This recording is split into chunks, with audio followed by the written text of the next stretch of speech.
जो बांदीकुई कभी खेल की नगरी, रेल की नगरी और शिक्षा की नगरी के नाम से प्रसिद्ध थी, वही बांदीकुई अब नशे की नगरी के नाम से प्रसिद्ध हो रही है। बांदीकुई में हर दिन 10 से 20 लाख का नशा बिकता है, और ये मैं नहीं कहता, ये कहते हैं बांदीकुई के बुद्धिजीवी लोग, जो बांदीकुई को मुझसे अच्छा समझते हैं और जानते हैं। उनका कहना है कि बांदीकुई में हर रोज लगभग 10 से 20 लाख का नशा बिक रहा है, और 10 से 20 लाख का नशे से आप आइडिया लगा सकते हैं कि कितनी बड़ी मात्रा में नशा बांदीकुई में बिक रहा है, बांदीकुई की रगों में फैल रहा है।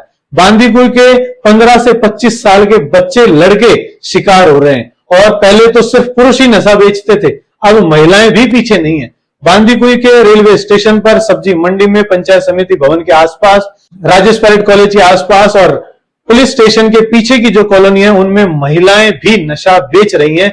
ये मुझे डीएम के जरिए लोगों ने फोन करके, लोगों ने मिलकर के मुझे बताया कि इन जगहों को भी आप जाकर के देखो, और हमने जाके देखा भी। हमने रेलवे स्टेशन और कई सारी थड़ियों पर देखा कि महिलाएं दुपट्टा बांध करके आएंगी, नई लड़कियां दुपट्टा बांध के आएंगी और पुड़ियाओं के जरिए नशा बेच देती हैं, और किसी भी ट्रेन में बैठ करके या तो दौसा की तरफ निकल जाती हैं, अलवर की तरफ निकल जाती हैं। ये बाहर से लोग आते हैं जो नशा दे करके दुपट्टे बांध के आते हैं और चले जाते हैं, भाग जाते हैं, और ये हर दिन ऐसा हो रहा है। और आज जो जगह मैं आपको दिखा रहा हूं, वो जगह देख करके आप हैरान रह जाएंगे। वो जगह है, वो ऐसी जगह जहां गांव की नीतियां, रणनीतियां, गांव के विकास के लेकर के गांव के अधिकारी और गांव के सरपंच और गांव के गरीब लोग वहां तक आते हैं अपनी समस्याओं को लेकर के, जहां मुख्यमंत्री, प्रधानमंत्री की वीसी होती है, जहां बांदीकुई के नेता, विधायक प्रेस कॉन्फ्रेंसेस करते हैं, मीटिंग्स लेते हैं और डेवलपमेंट की नीतियां बनाते हैं। वो जगह का नाम है बांदीकुई की पंचायत समिति, जहां कुछ दिन पहले दिनेश मीणा की वाइफ पानी की टंकी पर चढ़ गई थी अपने अधिकारों को लेकर के।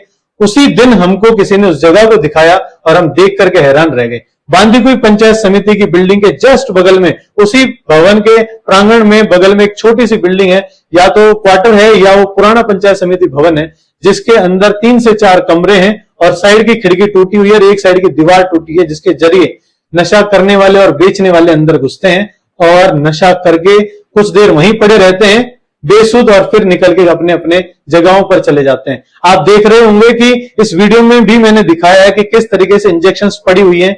बहुत सारे इंजेक्शंस में अभी भी नशा भरा हुआ है, और इंजेक्शंस में नशा और खून, आपके बच्चों का, आपके बेटे का, आपके किसी भाई का, ये खून और नशा भरा हुआ है, जो हर दिन बांदीकुई को मार रहा है, जो हर दिन बांदीकुई की विकास को रोक रहा है। बांदीकुई का विकास जितना सड़क, स्कूल, हॉस्पिटल से है, उतना ही बांदीकुई के युवाओं से है, जो युवा अब नशे की चपेट में चढ़ चुका है। बांदीकुई में नशे की वजह से ही लूट, चोरी, स्नैचिंग जैसी वारदातों को अंजाम दिया जा रहा है। कारण है कि नशे करने वालों को उनके पेरेंट्स तो पैसा देते नहीं है, और वो पैसा कमाने की हिम्मत रखते भी नहीं है, और बाद में चोरी, लूट, खसूट ऐसी वारदातों को अंजाम देते हैं, कुछ 500, 1000, 2000 रुपए इकट्ठा करने के लिए, और नशे को खरीदते हैं।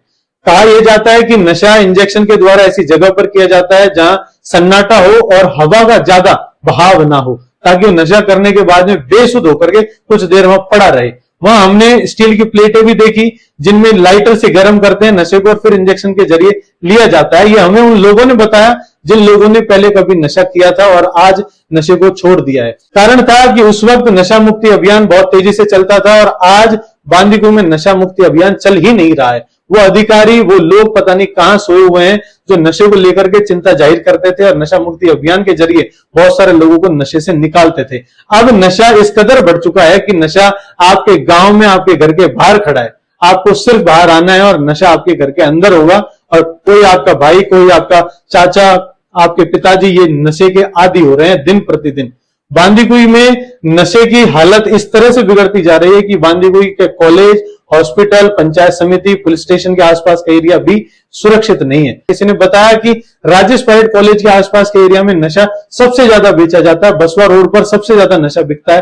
कारण है वहां युवाओं का आना जाना सबसे ज्यादा है, और इसी पर रोक लगानी है। पुलिस प्रशासन तो अपना काम कर ही रहा है। अब हर एक बांदीकुई के नागरिक की जिम्मेदारी है कि किसी को कोई भी नशा करने वाला और बेचने वाला दिखाई दे तो उसकी वीडियो, फोटो जरूर बनानी है, और हमारे साथ शेयर करें, पुलिस प्रशासन के साथ शेयर करें, एमएलए भागचंद कांगड़ा जी के साथ शेयर करें, और बांदीकुई के जितने भी जिम्मेदार नागरिक आप समझते हैं उन तक वो वीडियो और फोटो जरूर शेयर करें, ताकि हर एक आदमी हलचल में आए और इस पर रोक लगाए।